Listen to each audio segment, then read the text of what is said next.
Hello students, my name is Dr. Pankaj Pathania and today I will discuss about the one of the most important topic that is related to the Fraunhofer diffraction, and our topic is basically the Fraunhofer diffraction at single slit, means it is also called the single slit diffraction. Fraunhofer is the name of the scientist. In case of Fraunhofer diffraction, the source is at the infinity. Understand? Now, these in case of single slit diffraction, what is diffraction first? Diffraction is bending of light from sharp corners, edges, and slits. Now we are discussing about the single slit. That is the slit of width E. That we are taking the width E, and we will study the phenomena of fringes in the maxima and minima in screen. Understand? So the L1 and L2 is the converging lens. This is the source. When the light is incident on this slit, then there will be the diffraction at the edges. Understand? Now, according to the hygiene principle, every point in this slit is act as a source of secondary wavelets, and they will interfere to each other and produce the maxima and minima spectrum at the screen. Suppose there is n total number of secondary wavelets. Now, if the secondary wavelets are vibrates in the direction of light, then there will be the central maxima at point P naught, and when they diffract at angle theta, they will give the maxima and the minima condition at the P, maxima and minima at point P. Understand? Now we will calculate the intensity at point P. So theta is here the angle of the diffraction. Understand? Now we should draw this perpendicular here, that is C. So total path difference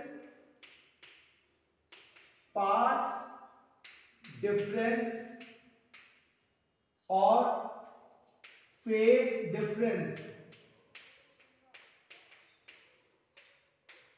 between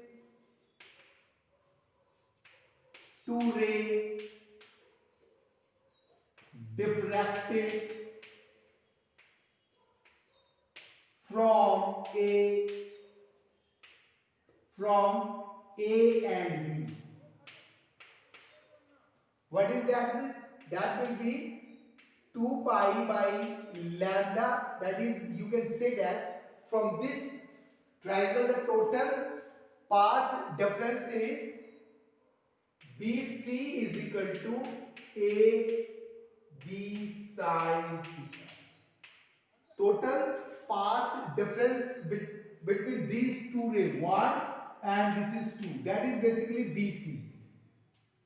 Understand? So this is also called the theta here. Understand? So AB sin theta is the total path difference, and BC is equal to AB is E sin theta, and total phase difference, that is basically 2 pi by lambda E sin theta. So total phase difference is 2 pi by lambda E sin theta. That is total phase difference. Understand? Now There are the n secondary wavelets, that is the source of the secondary wavelets. Here's a point, that is suppose that is the n. So two consecutive vibrations is basically the phase difference,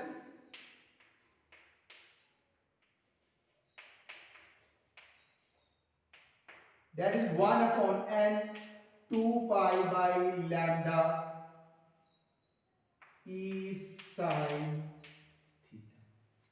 There are the n source of secondary wavelets here.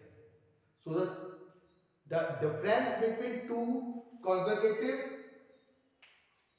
vibration is 1 upon n 2 pi by lambda is, to here we have seen d is equal to 2 pi by n lambda E sine. This is basically the equation 1 here, and this is equation 2. Now D is the total difference between the two source of secondary wavelets consecutive, that is 2 pi upon n lambda E sine theta. D is the phase difference between the two of, and the amplitude of these secondary wavelets are the A. A is the amplitude of secondary wavelets.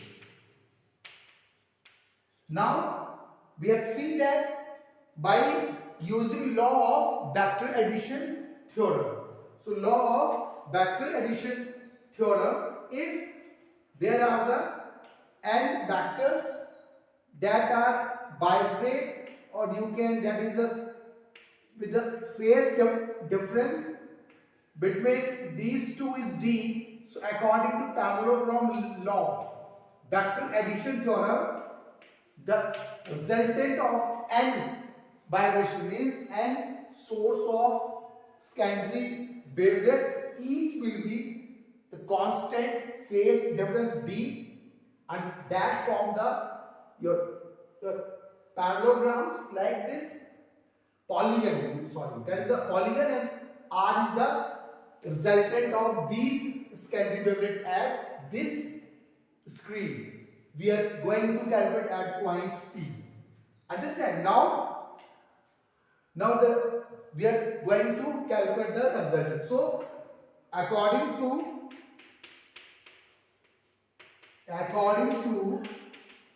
vector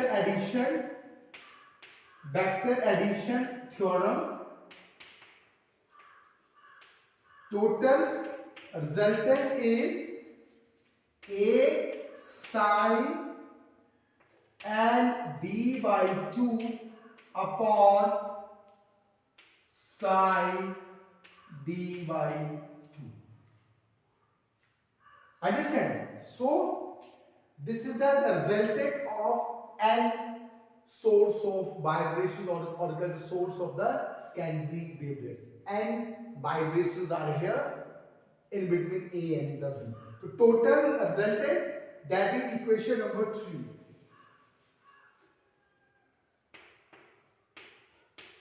Now putting the value of D here, D is 2 in 3. So by putting the value of 2 in 3,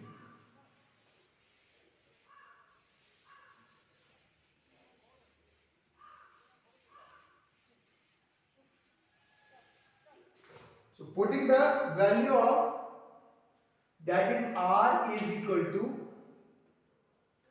A sine and D by 2 upon sine D by 2. Now putting the value of D here, total resultant is A. A is the amplitude of each secondary wavelet. A is sine and D is 2 pi by lambda multiply n E sine theta upon sine D is 2 pi upon n lambda d by 2. Understand? And n is n, cancel out here. Now this r is a sine 2 pi by lambda e sine theta upon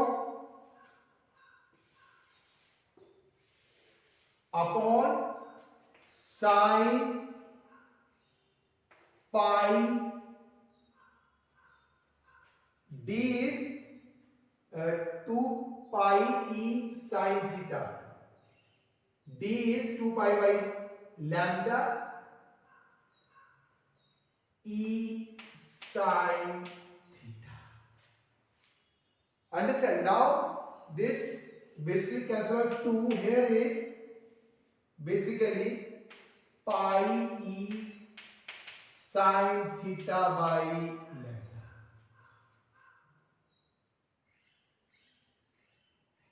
Understand? Here is also a 2 here there.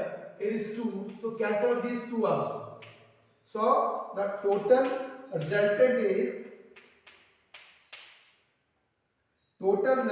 a sine pi e sine theta by lambda upon sine pi e sine theta, that is n also here, upon n lambda. Understand? Now alpha is here be replaced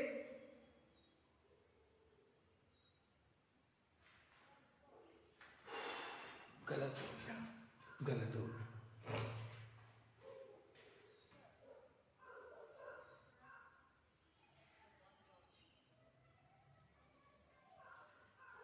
sine theta ना pi sine theta बना है.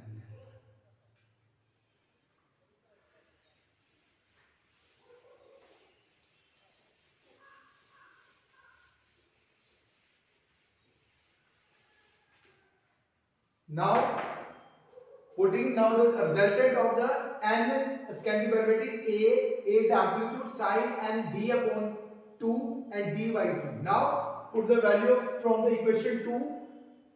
Resultant a is sine and 2 pi lambda sine theta upon 2 divided by n upon sine, what is d here is 2 pi by lambda n sine theta by 2.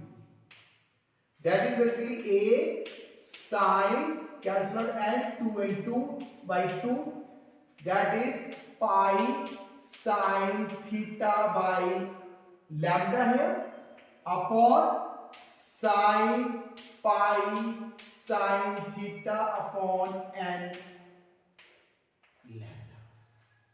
Understand? Now alpha basically pi sine theta upon lambda. We have taken this term is as an alpha, so total resultant at point P is equal to a sine alpha upon sine alpha upon n. If n is large, then sine alpha upon n is approximately equal to alpha by n. So total resultant is a sine alpha n upon alpha.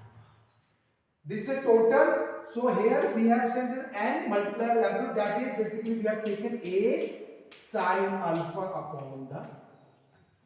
So this is the resultant we have obtained at point P, a sine alpha upon alpha. And that is the equation number 4. Now this is the R means the resultant of n secondary wavelets that will be interfere to each other and produce the maximum and minimum at point P. Now the condition of maximum and minimum. Now condition of maxima and minima. There will be the central maxima and there will be the minima and maxima on the both sides of P0. Understand? Now condition for central maxima. Here we have seen that the condition of secondary maxima is basically the intensity is R square. So total resultant is basically A upon alpha sin alpha. When sin alpha and the resultant for the central maxima alpha is equal to 0. If alpha is 0, so by taking R, maximum is when alpha is 0, then it will be maximum. So by solving this, V alpha, by converting 1 minus alpha Q 3 plus alpha 5 factorial. So here A is, this is alpha basically, alpha minus alpha cube 3 factorial plus alpha 5 upon 5 factorial, that is a sine series. So here we have divided by the alpha, then 1 minus alpha square 3 plus alpha 4 5 factorial. So this alpha is minimum, so we can the maximum is when alpha is 0. So here the total resultant is A. Means the intensity will be R square is equal to A square. So at the center the intensity will be maximum, that is A square. A is n multiplied by the A. A is the amplitude of the each secondary wavelet. So this is the condition of basically secondary wavelets. Now in case of minimum, now the condition of minimum.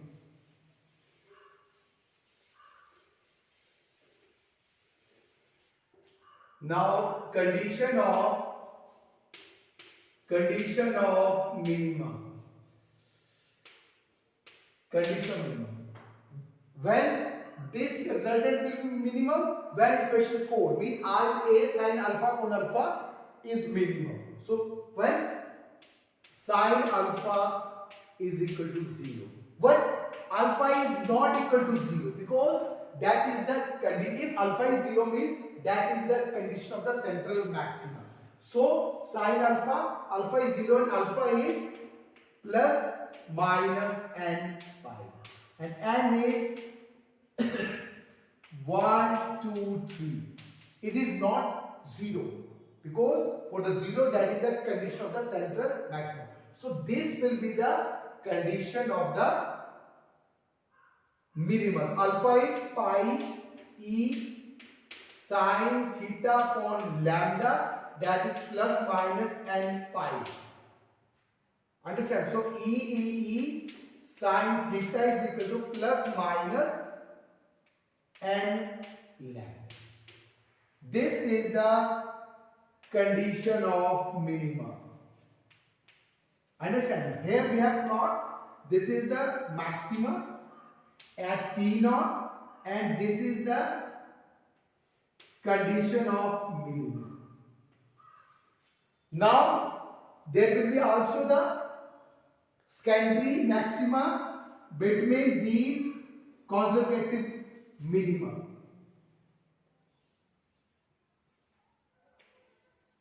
That is your pi, that is minus pi, that is minus 2 pi, and that is 2 pi. That is 3 pi. Understand? So these are the maxima and minima at the. So these secondary. Now the condition for the secondary maxima.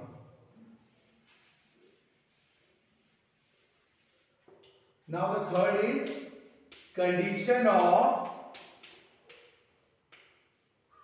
secondary maxima. So using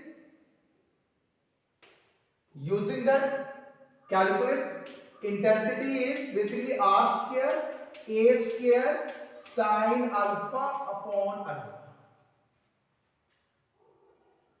Understand? That is basically sine square upon alpha square intensity.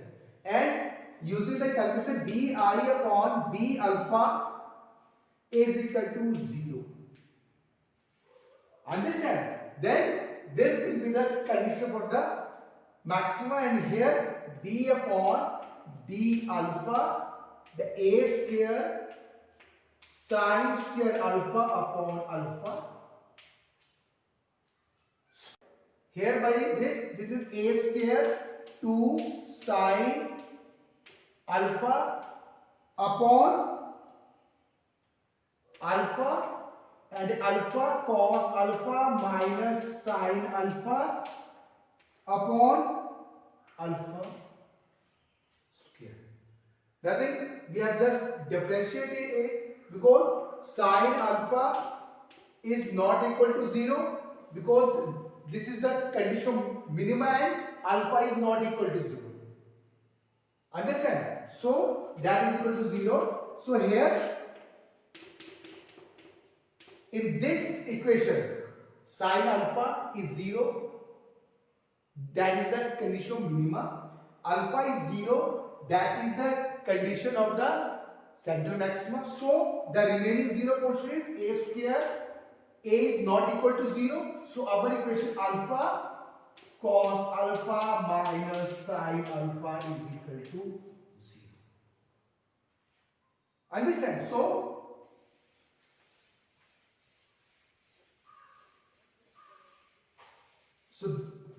this is the remaining. So we have seen that alpha is equal to 10. So this is the transcend equations, and by plotting these two curves, means alpha and tan alpha.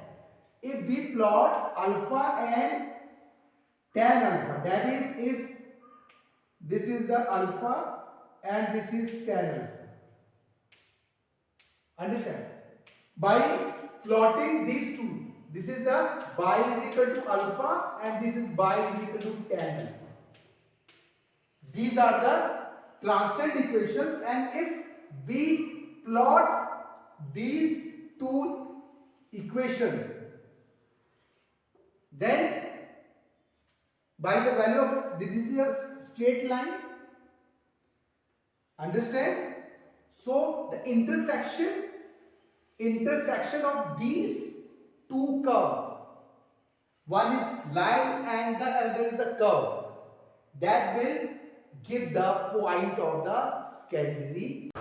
So now we again